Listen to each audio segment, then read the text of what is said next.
لە ئیدارەی گەرمیانە لیژنەیەکی هەمەلایەنە دانراوە بۆ تاوتێکردنی پرۆژەکانی وەبەرهێنان و هەموو پرۆژانەی کە لەم سنوورەیە پێویستە بکرێت لەلایەن لە کەرتی تایبەتدا. ئەمڕۆ یەکێ لەو پرۆژانەی کە بەگەنیک مازانی تاوتۆی بکەین پرۆژەی دروستکردنی ناوچەیەکی پیشەسازی بوو لە مەرزی پەروێزخان بە هەماهەنگی لە نێوان کەرتی تایبەت لە وڵاتی ئێران و کەرتی تایبەت لە هەرێمی کوردستانەوە. ئەم پرۆژەیش ئەچێتە خزمەتی هاوڵاتیانی سنوورەکەەوە لە ڕووی پیشەسازیەوە لە ڕووی گەشەپێدانی ئابوووریەوە و ئومێدەوارین ئەم پرۆژەیە لە ئایندەیەکی زۆر نزیکدا کارە یاسایی و کارگێڕی هونەریەکانی بچێتە کۆناغی جێبەجێکردنەوە. زانیاریانمان لێیان داوا کردووە کە پێویستە بخێنە ڕوو بەردەم بە ئیدارەی گەرمیان بۆی کەوا ئاگادار بن و تەنانەت دوایەوە ڕەوانەی دەستەی وەبەرهێنانشی بکەین بۆی کەوا ڕەزامەندی لەسەر دەرکەن.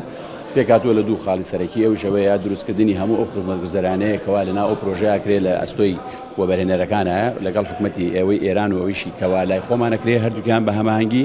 و دووەمیانیش دروستکردنی تەنانەت بۆ 49 پرۆژەی وەکو کارگەی جۆرا و جۆر ئەوەش لە کاتی خۆیان هەمووی سایتانێک و زانیاریکی تاو هەمووی ئێتە وەبەرهێنان و دوای دێتە ئیدارەی گەرمیان بۆ پەسەندکردنی و تەنانەت ڕەوانەی دەستا ئاکرێت و بۆی کارەکانی جێبەجێ بکات.